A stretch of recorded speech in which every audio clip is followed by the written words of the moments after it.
Welcome to Om Times TV, a division of Om Times Media and Broadcasting.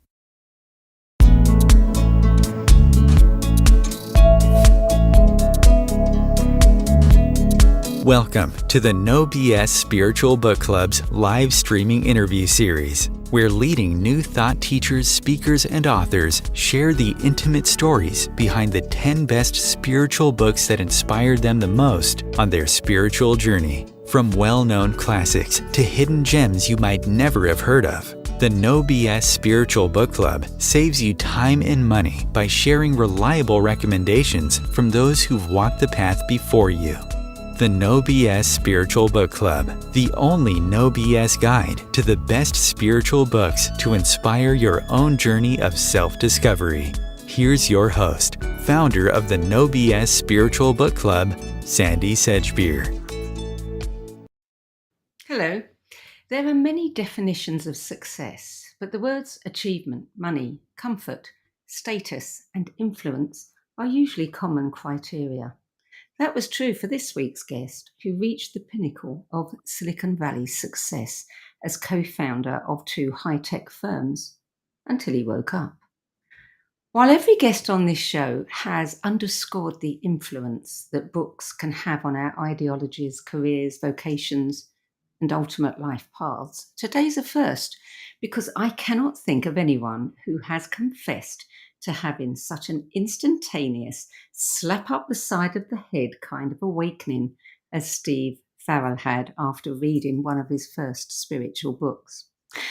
That epiphany led him to turn his back on a successful company and career without a clear direction, to embrace a new vision of helping people awaken to our interconnectedness, our potential for evolutionary change, and the power that we hold to heal societal dysfunction and create a better world for all of us. Steve Farrell, welcome. Sandy, thanks so much for having me. Yes, and slap on the head it was there. Valley. It certainly was, yeah. And that's the first time I've heard such a direct influence of a book. Yeah, well, I get that. I don't think I've talked to anybody that has made a U-turn that's that substantial in such a short period of time based on reading a single book. So yes, this is actually the first time I've talked about this particular aspect to my journey, but it's true. Well, for those who are not familiar with your pioneering evolutionary work, that book, which we'll discover in a moment, led you to become the co-founder, along with Neale Walsch of Humanities team, a large global nonprofit that's transforming people's lives around the world through conscious creativity. We'll talk a bit about that later too. But first, tell me about your relationships with books in general before you had that experience.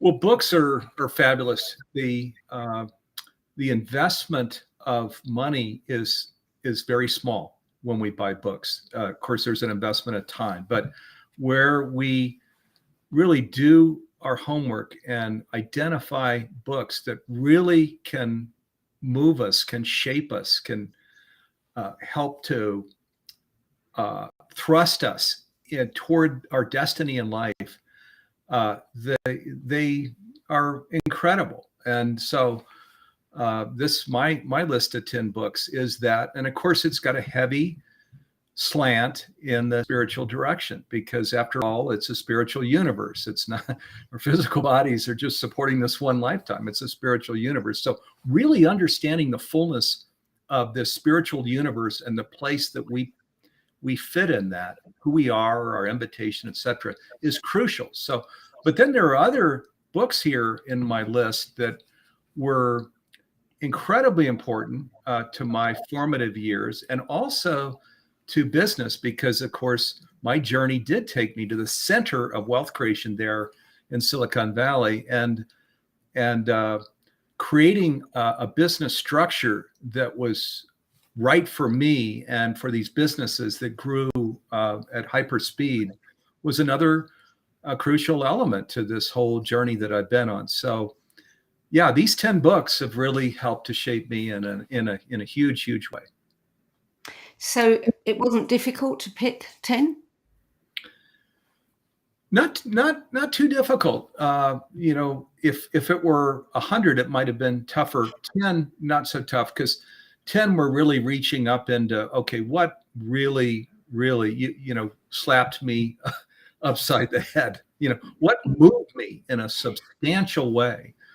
And that wasn't too tough for me to settle down on these 10. Of course, there are many other books that helped to shape me, but not that really put their fingers in the clay like these books to shape me into who I've become.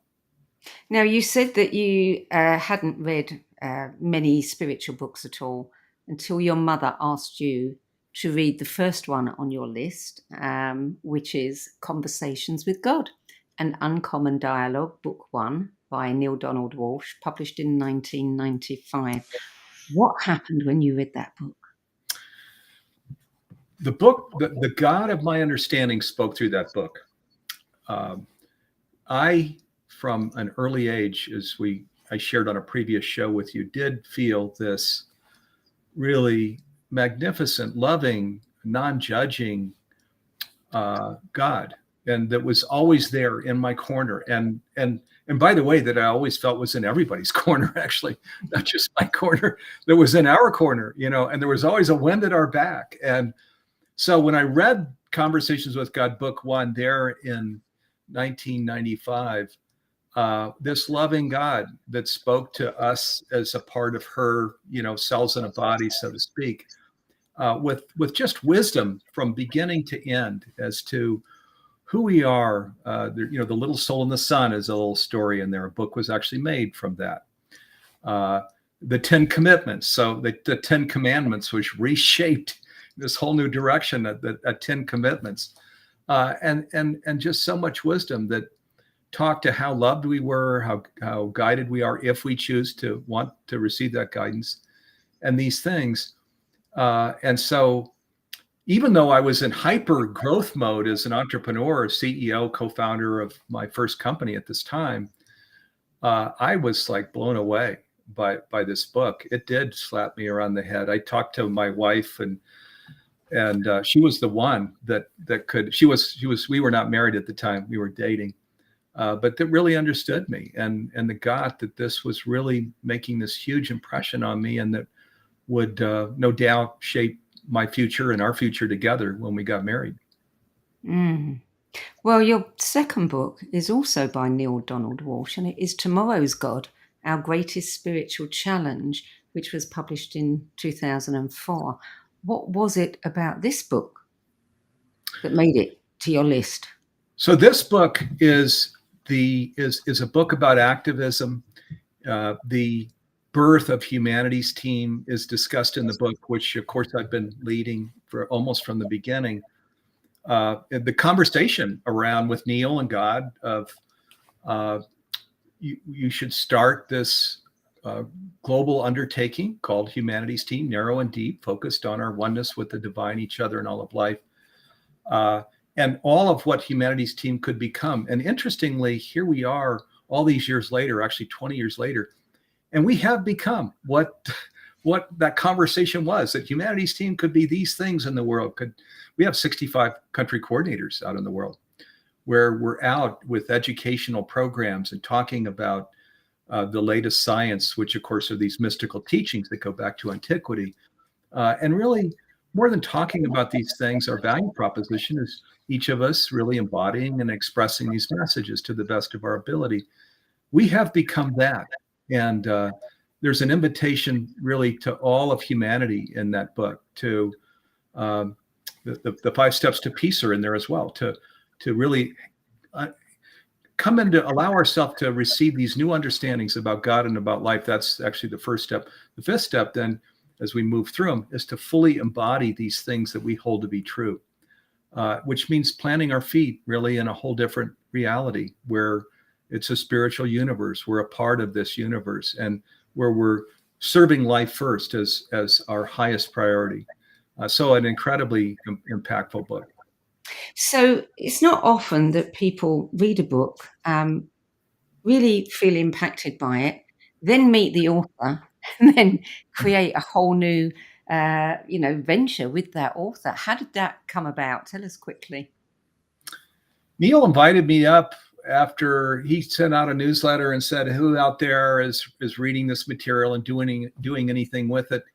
Now, Conversations with God book 1 was on the New York Times bestseller list for, I think it was 37 weeks. So I thought everybody in the world was responding to Neale and saying, oh, we're putting the wisdom to work in our business, large and small, etc.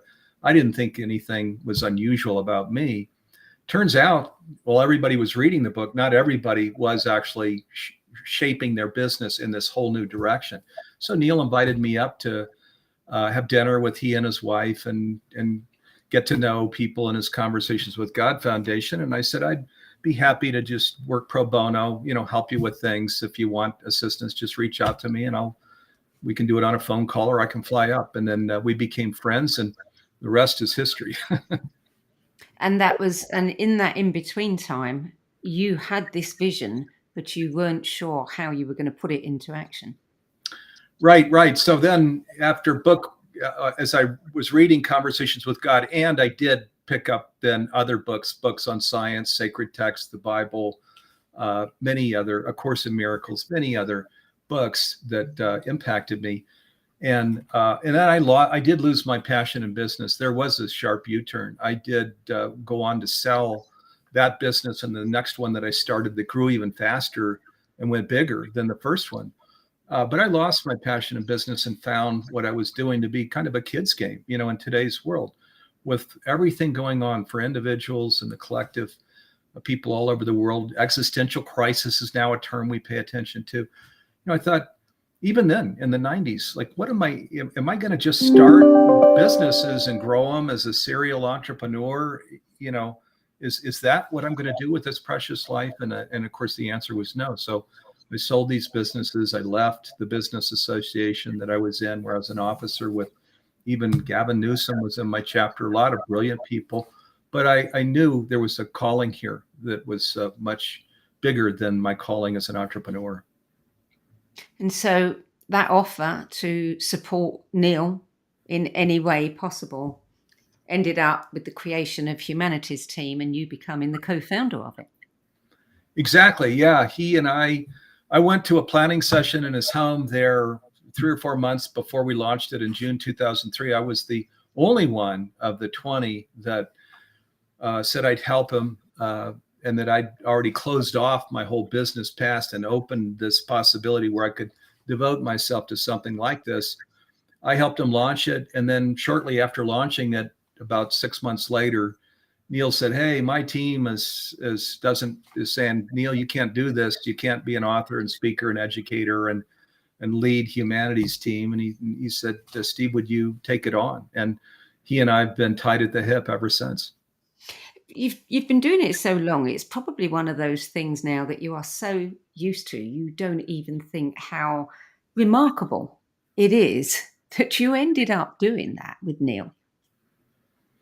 Yeah, it is. As you know, we call it inside of Humanities team. And even as I speak, kind of my mother-in-law gave it this term, a God job, in the sense that it's not really Neale's vision or my vision, or it's more what we all pray and meditate and go into stillness exercises and things. And we're being led, guided to what is to be. And we're, as I was telling you coming onto this program, incredibly excited and amped up to be in this role, because today, just as Einstein shared 102 years ago, the greatest illusion in the world is the illusion of separation. And here we are all these years later, and that optical delusion is strong for most people in the world. And we reach through that. We bring forward the science and the mystical understandings and to share, really, that's not ultimate reality, is not that we're separate. So let's live into ultimate reality. This interconnectedness, this oneness, this universal intelligence animating all of life. Let's live into it. That's our big mission. Mm. Well, Neale's books have really affected you, because book 3 is also by Neale, and it is Home with God in a Life That Never Ends, a wondrous message of love in a final conversation with God. That was published in 2006.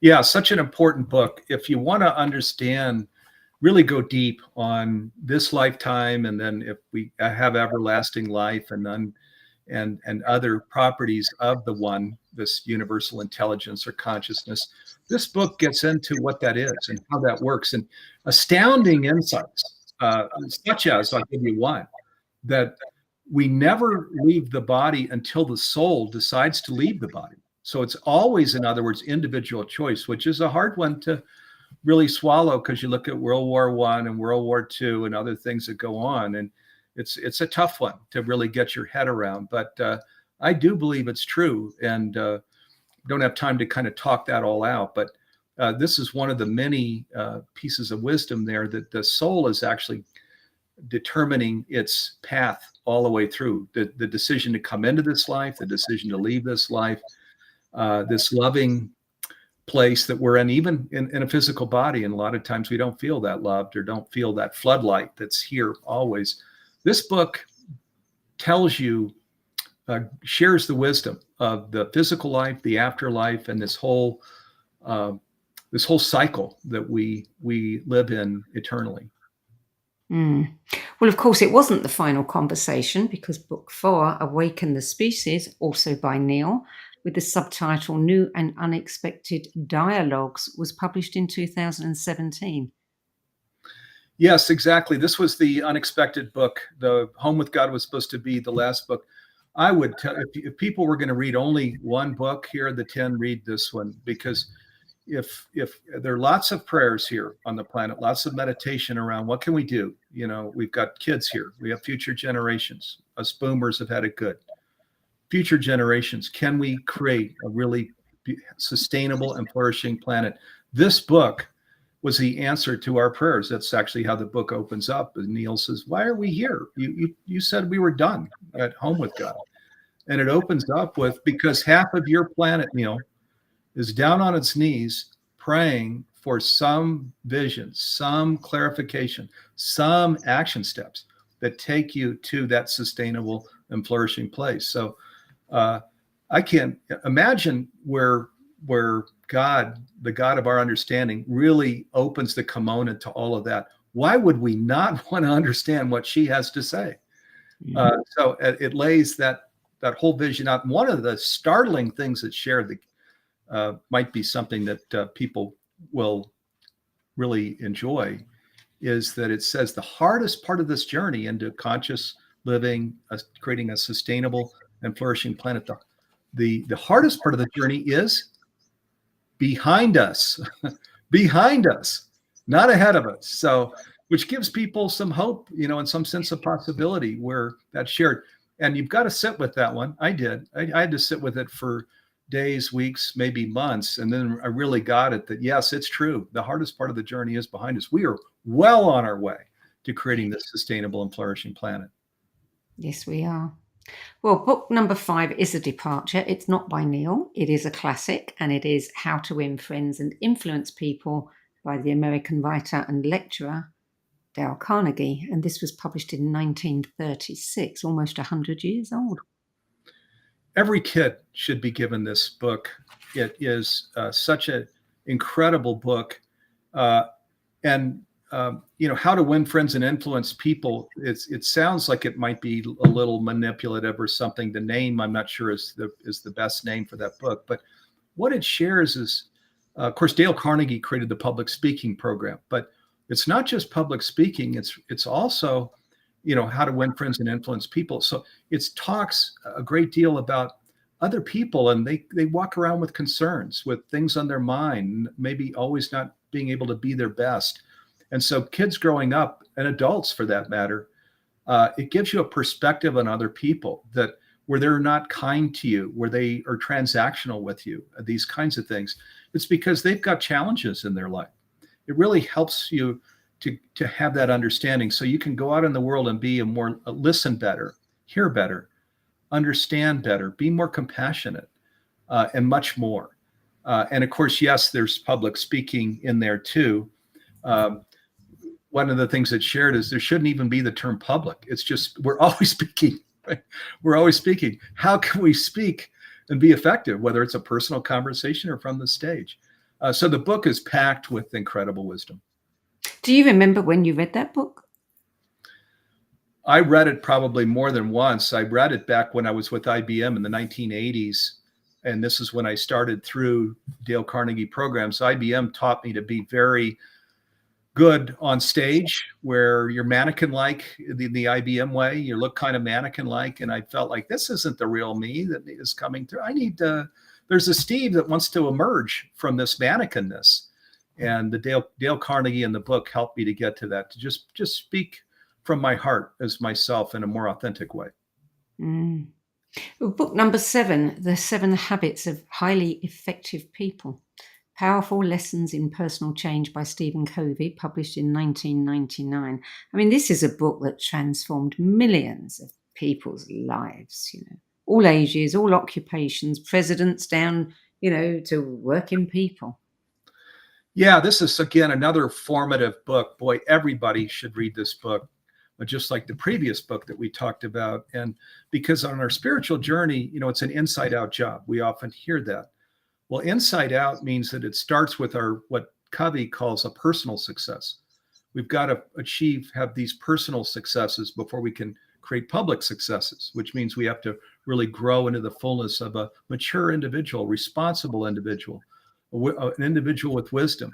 And this book takes you on that journey to these private successes where we grow into the fullness of who we can be as mature, responsible adults. And then, yes, from the stage or writing books or however we do it, where we can then have public impact, where people can feel that it's a mature person speaking through, not narcissism or something silly like that. You found this one so useful, you actually taught it to your staff, didn't you, in the lunch break?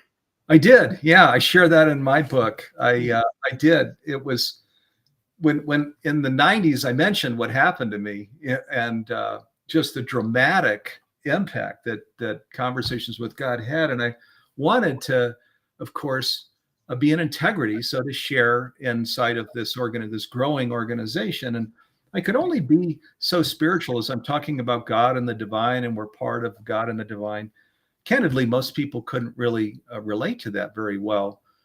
Stephen Covey actually is somebody who's very deeply spiritual, and he actually shares the highest, most sublime thing we can feel is oneness. Isn't that interesting? Oneness, this universal consciousness thing.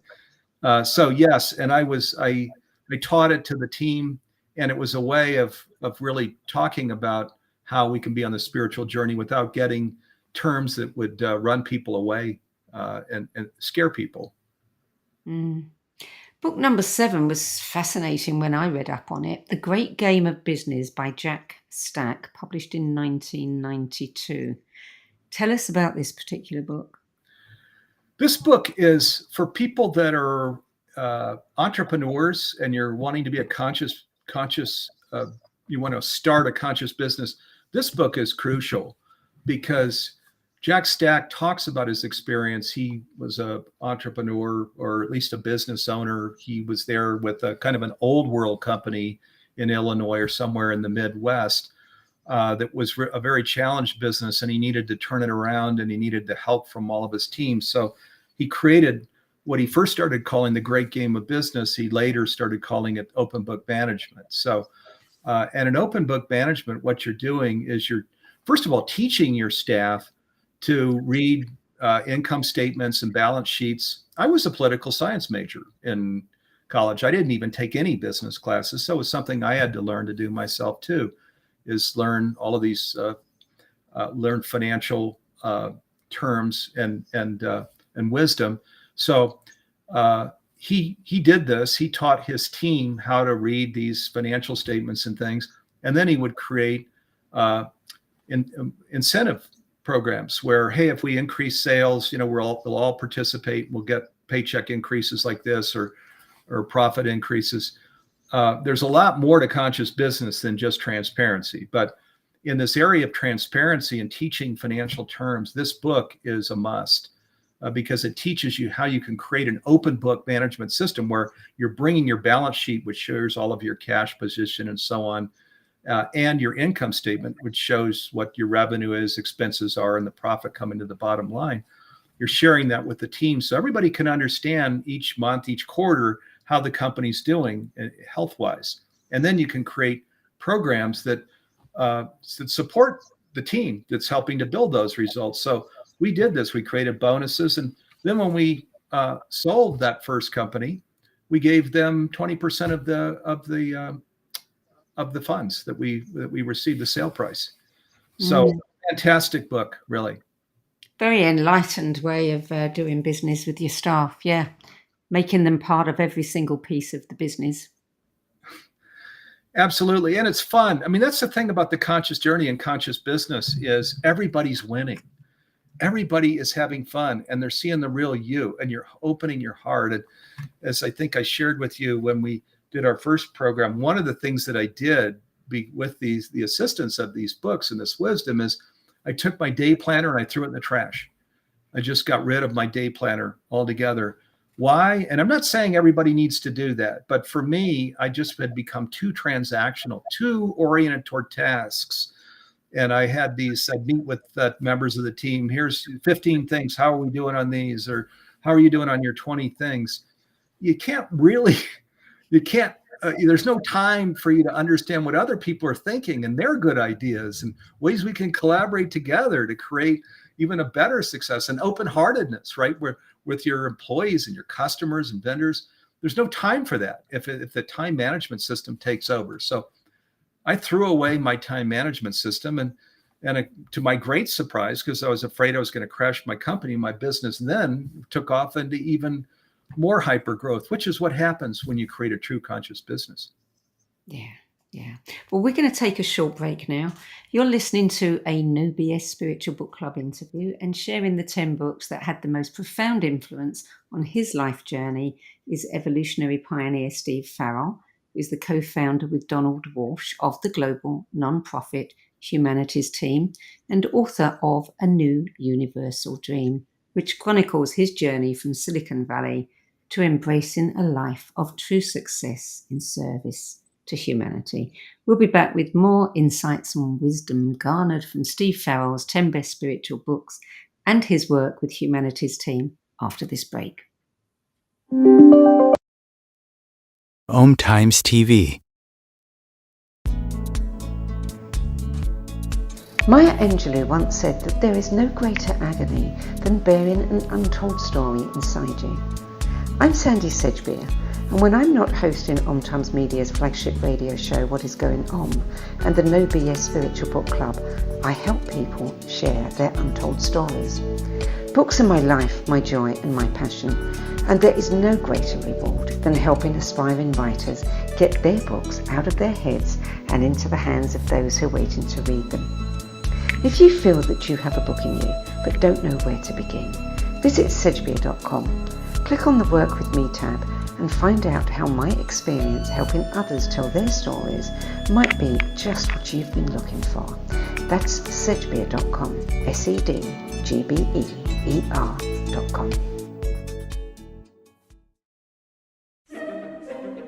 Imagine becoming a super influencer. Reinvent yourself, invest in your brand, and then manifest your success with a robust spheric approach. Om Times Media and Broadcasting offers a unique and multifaceted way to become the spiritual and conscious influencer you deserve to be by putting your message across our powerful platform with its proven record of integrity and excellence.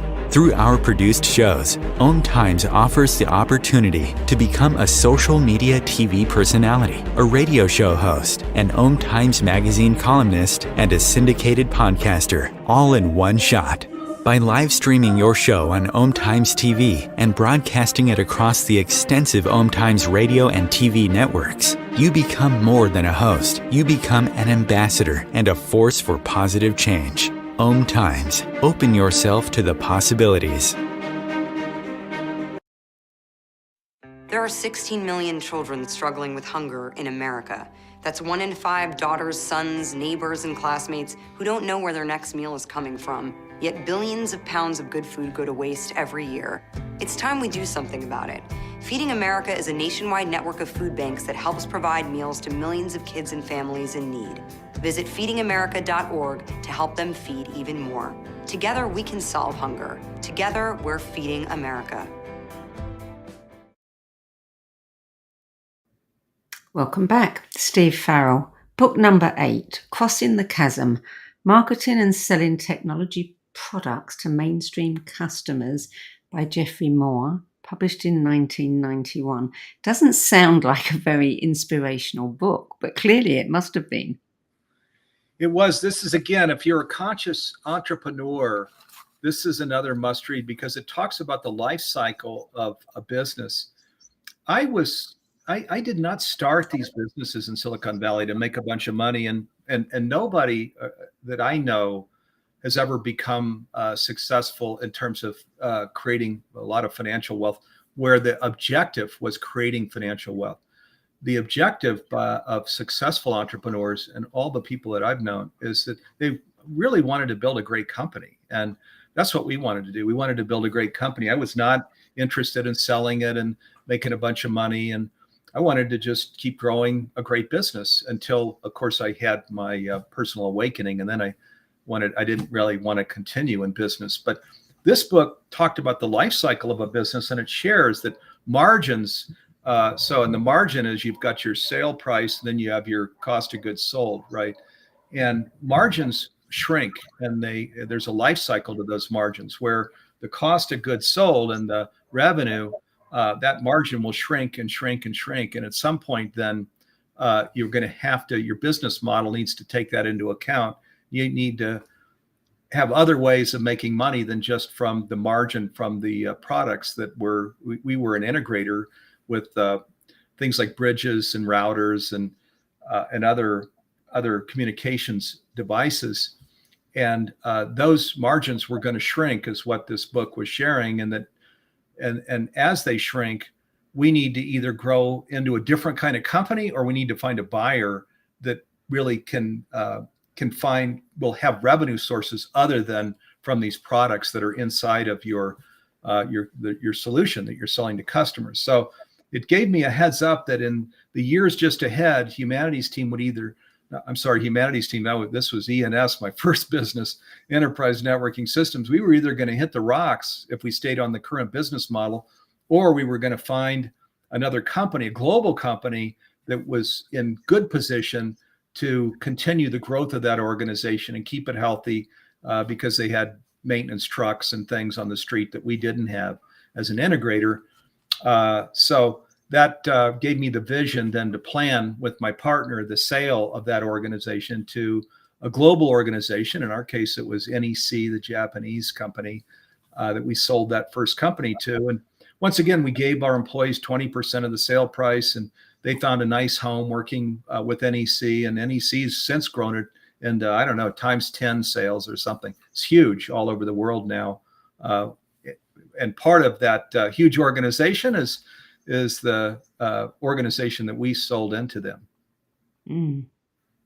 Book number 9, Benjamin Franklin, An American Life by Walter Isaacson, 2003. Yeah, what a great book here, Benjamin Franklin, An American Life. So, and many people, I think, have read this book. And of course, Walter Isaacson is the renowned biographer here, who's come out just now with a book on Elon Musk and Steve Jobs before that. Benjamin Franklin, of course, was this man of virtue. He didn't come from a family of means. In fact, if you've read the book, he set out on a schooner from Boston, sailing down the East Coast, but just a man. He was an inquisitive man, a man of deep virtue. One of his virtues, and there were many, of course, this is what Benjamin Franklin was known for, was that we should seek the truth just for the sake of the truth, for the goodness of the truth. I mean, wouldn't that be a beautiful thing today? This was so many years ago that Benjamin Franklin made this a virtue and published it and talked about it from the stage, created organizations where this was was fundamental to the organization. Oh my gosh, today, wouldn't it be wonderful if in politics and just in civil discourse, we really had a heart for the truth. What is the truth here? Let's try and get at the truth. An amazing book where you look at a person that came from nothing really and grew into this incredible person. He would have been a president of the United States there if he weren't really so old. He was, I think, maybe the oldest person at that Constitutional Convention. And he had great impact on that Constitutional Convention that created the democracy that the United States became. I wonder what he would make of it if he were alive today, because we really seem to have not only lost truth, but lost our appreciation for it. Yeah, no kidding. Benjamin Franklin would not be happy with this. He also, back in his time, was calling for all of the population of the country and the world to do well. Excess wealth was not something he appreciated. He could see actually the challenges that would create. And of course, this is the direction that the world has grown in and the country has grown in. He wouldn't be happy for a whole lot of reasons, because what he was after, they didn't have a term like conscious living back then, but he would be right here on this program with you talking about conscious living if he were alive today. Yeah. And book number 10 is also by Walter Isaacson, and it is Einstein, His Life and Universe, published in 2007. What did you take from this book? Oh my gosh. And where we're on the conscious journey we really need to understand Einstein's work. There was so many things here. It covers his lifetime as well, but relating to the conscious journey, it puts the foundation under our feet along with current science, because he nailed it back so many years ago. I mentioned 102 years ago, he said the greatest illusion in the world is the illusion of separation.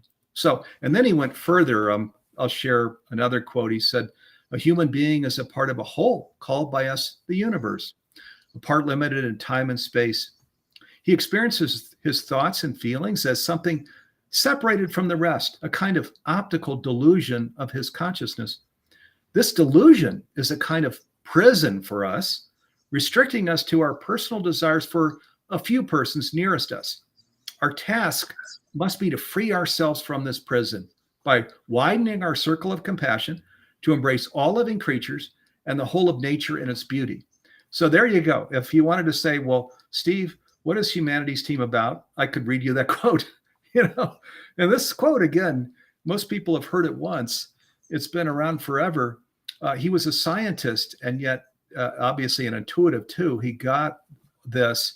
There was one more quote that's, again, crucial in today's world as we talk about the conscious journey and as we are concerned about things like climate change and extreme weather. He said, no problem can be solved at the same level of consciousness that created it.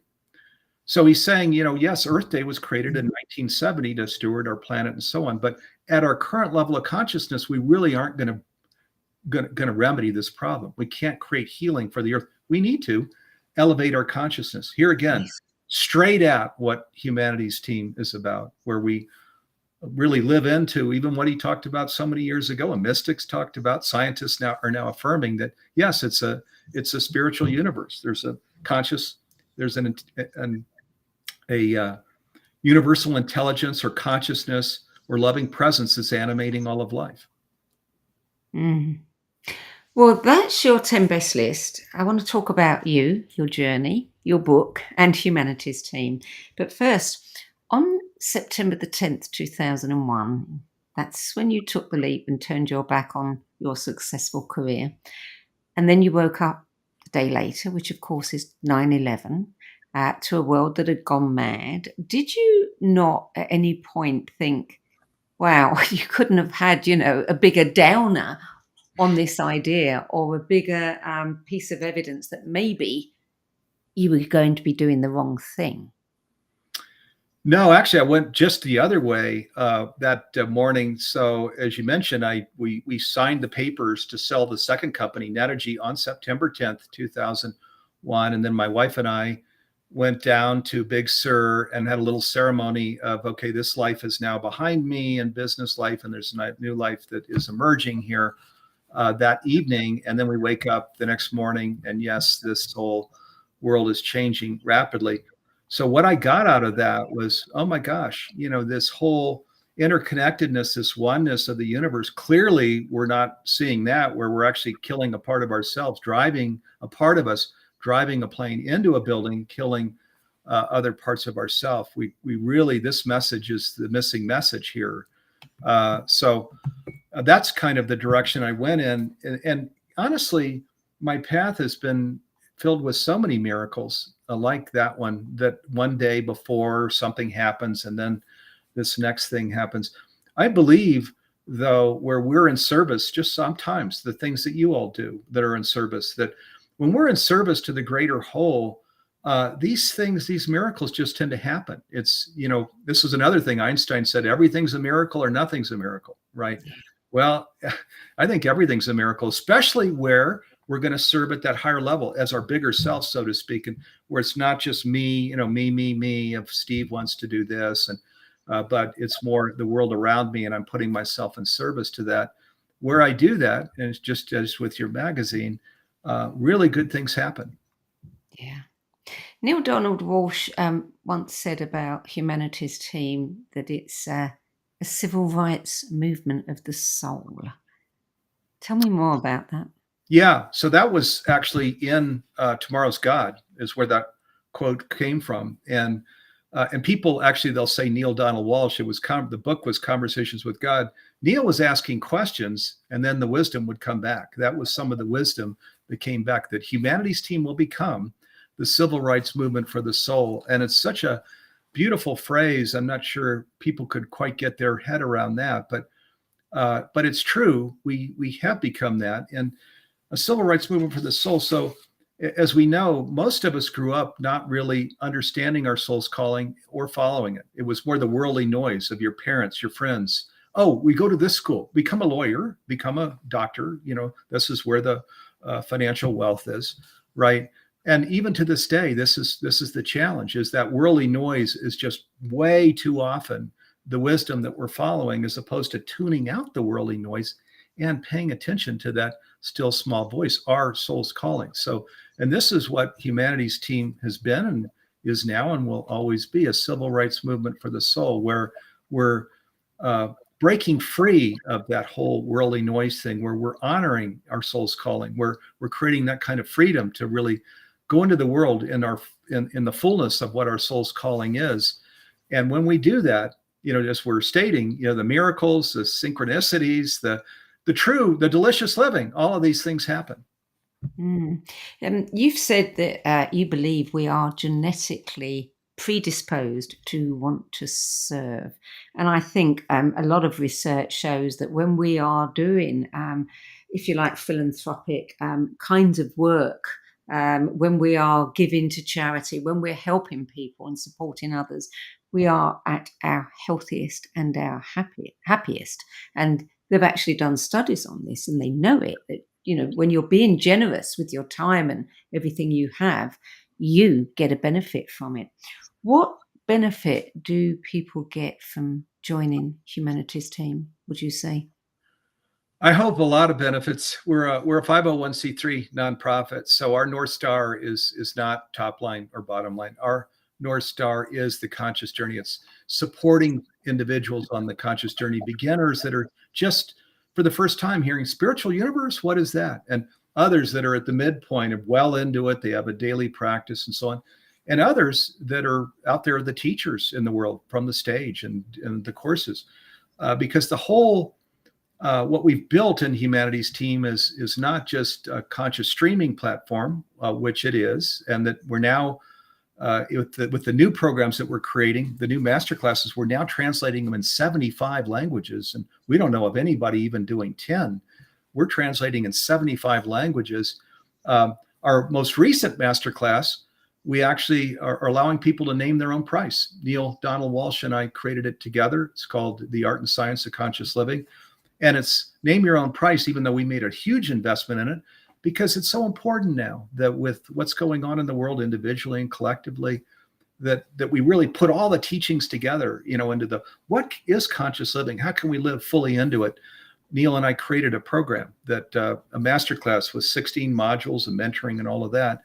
And we allow people, we want all 8 billion people on the planet to go through. So, well, you better let people name their own price if that's your objective. So video trainings and is huge, but as well, we have all of this live programming. Urban Lasso has a weekly program that's part of our live programming. The Dyer sisters, Wayne Dyer's daughters, have their own live program, and many other incredible live programs. What we've really created in Humanities team is a community for people that are on the conscious journey that's anywhere on that journey, beginning to end. Because if we're going to live to our mission, which is to make conscious living pervasive worldwide by 2040, in 17 years, when today we're all pioneers on this journey because our neighbors, even members of our own family, coworkers are not there, right? Most of us were kind of islands here with this. And we wanted to create a continent where we can all stand together, and feel each support for each other, video trainings, live programs, a global oneness summit, all of these things that are supporting people on this conscious journey, helping them to stretch and deepen into their conscious self. Do you have any master classes on how people can create and build a conscious business, become a conscious entrepreneur? Because that has to be the future. We do. I created my own program called Conscious Leadership that is on the Humanities team website. That's spelled with a Y, humanitiesteam.org. There's a free program, and then there's a masterclass. And then we created a 9-month program called Conscious Business Change Agent. And in fact, we've got a cohort going through right now. It just started a week ago, and it's a 9-month program. And it gets into all of this, the whole entrepreneur thing, how we start it, how we create the culture that is the organization, how we recruit people in, not to just understand the things that we're talking about, because you get into real trouble if there's just the awareness, the understanding, and yet not the embodiment or the expression. So a recruiting process where we're really understanding, are these people that are really, that are past the awareness point, and they're embodying it, living into it, and they can do so with others inside the organization. You get into a lot of trouble in your conscious culture, in a conscious business, where there are people that are newer to the journey and just in awareness, and they can have rather sharp elbows that can be challenging for the organization. That's one of the many things that we get into during that 9-month program. Do you have a favorite of all the initiatives that Humanities team has been involved in? Oh gosh, my favorite is really just this program, the Art and Science of Conscious Living, that Neale and I created, where we did research for 6 months before we created the program to really get into all of what conscious living is, and that the mystics called it, and that science is affirming, but then also what highly evolved beings do living consciously. That came out of that last Conversations with God book that we were talking about, Awaken the Species. So it really puts it all together. But my favorite, and the thing that keeps me amped up all day, every day, more than dancing to work, like there's tap dancing to work. There's this Warren Buffett thing, right? Which we are that and more. And it's that there's this incredible invitation here to really live into the fullness of this whole of this conscious universe, where we understand we're a part of that body, and we have everlasting life. And in this chapter, there's things that we can live out in our homes, and things that we can do out in the world. I'm incredibly passionate about that, and I work with partners and colleagues all over the world who are incredibly passionate about that. And we just work to have that seep into, if you will, all of what we're doing in terms of the programs we create. Our Global Oneness Summit is now just around the corner, later this month, actually. But year round, to express that, and to create programming like that, and to create a community like that, and ultimately for us to really awaken, have our own personal awakening, and live fully into our own invitation in life. What sort of things will be happening in the Global Oneness Summit? Wow, a lot. So we have over 45 programs this year. It's October 21 to October 24. It's a free program. You can Google Global Oneness Summit and go to that program. Conscious creativity is what our focus is, the theme of this year's program. And so that's all about lifting ourselves to this higher place of imagination, of vision, of process, in terms of allowing our own creative energies to really fully manifest in the world, as to our own personal life, as to our professional life, and so on, as to our movement building, where we're joining together with conscious people all over the world. So we have, as you can imagine, lots of artists and creatives, but all of the amazing people that come in, the Craig Braden and Bruce Lipton, Shamini Jain, again, so many people that came into, I think we had over 60 leaders that are a part of this year's summit that make it definitely worth checking out. So you published a new universal dream, My Journey from Silicon Valley to a Life in Service to Humanity. Why did you bring that book out now? What inspired that? It was like my whole life. It was more of something that I was told to do. It's my first book, and I wasn't necessarily with my family. I'm happily married and have 2 young adults, and wasn't necessarily wanting to take the time to write a book, especially like this. It's over 50 years. It's the true story of my life from the time I was 12 years old, living with a divorced mom and 6 brothers and sisters in a small home, to then finding myself in the center of wealth creation, the private jet world, and then being called to conscious living and starting Humanities team and growing Humanities team into what it's become.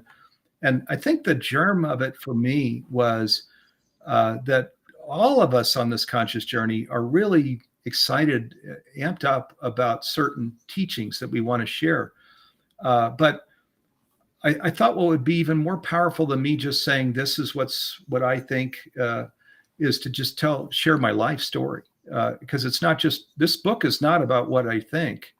It's about how I've lived my life. What was so important that I committed my whole self to this journey.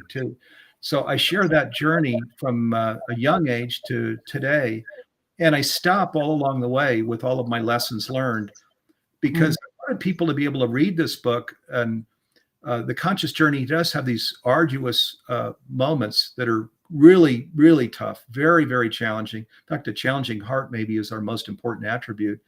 And I wanted people to see where I had to wrestle with these challenges and what I learned, and then what I did. And then, of course, I turn it around and I say, and these are things you could consider too, if you're on this journey and you confront things such as this. So I wanted to support people on their conscious journey by telling them my own story and how I lived through these things and what I learned and how I've grown. And I felt that might be the most beneficial thing that I could do if I were going to write about something. Jude Caravan, who is a friend of yours and does things with Humanities team, she has this wonderful saying that I just love. She says that consciousness is not what we have, it's what we are. And as you're talking, and as we feel your passion talking about Humanities team, what that came to my mind, because it feels like the businesses that you had were what you had, but Humanities team is what you are. Exactly. Yeah, it is what we are. And we are each to use these terms, we're each sons and daughters, of the Most High, of the Creator herself. And that is who we are. We are actually designed to be a part of this. How could it be other than that? If there's one universal intelligence consciousness animating all of life, well, we're clearly a part of it. And that is one of the premise, or you could even I call it promises, that in my book, that we are a part of it. And that then leads to something else you covered, that so the more we give ourselves away, the more we're serving life, as our bigger self, the better we feel. And I give examples of that, certainly my own examples, but others, a billionaire that I bring in his story. Yes, we don't find the delicious life in the mental the middle of all the financial wealth in Silicon Valley. I share that, the private jets, all of that. We don't find it there. I promise you. I had that seat. But we do find it from any home in any region of the world where we live into this, where we live consciously as who we really are, as a part of this one. And in today's world where there's so much challenge, where we can be a part of this shift, this pivot to this whole new way of living on the earth. Oh my God, is there anything better than that? One, we enjoy it in the most incredible way with our partner and our kids and in our workplace. But two, oh my gosh, if we can be a part of this shift that's occurring now and affect real change, and at the time that we transition, we can see that this whole new day is emerging. Oh my God. I mean, is there anything better than that? Absolutely. We normally end the show by asking people if they could have dinner with any one of the authors that they've mentioned, who would it be? I'm not going to ask you that question because, you have dinner with Neale all the time. My question to you is, if you could ask God anything, what would it be?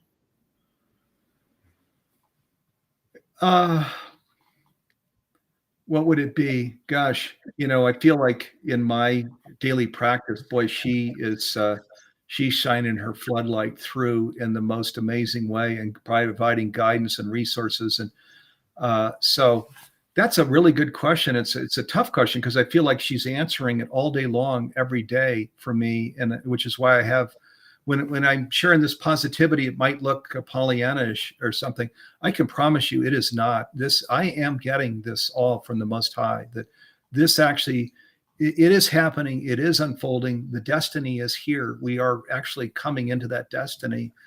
Where do I get that certainty from? I get that certainty from her. She is saying, Steve, it's real. People would say it's too good to be true. Well, if God can't be too good to be true, who can? So. Yeah, well said. Well said. Steve Farrell, thank you for adding your 10 best list of spiritual books to the No BS Spiritual Book Club's library of recommendations. Yeah, my pleasure. Thank you so much for having me, Sandy. I really appreciate it. Steve Farrell's book, A New Universal Dream, My Journey from Silicon Valley to a Life in Service to Humanity, is published by Light on Light Press. For more information about Steve, Humanities teams, masterclasses, programs, free courses, summits, live events, and New Humanities Stream Plus, visit stevecfarrell.com and humanitiesteam.org. That's it for this week. I'm Sandy Sedgbeer. I'll be back at the same time next week with another 10 best interview for the No BS Spiritual Book Club. Till then, it's goodbye from me, and thank you again to Steve Farrell. And thank you, Sandy.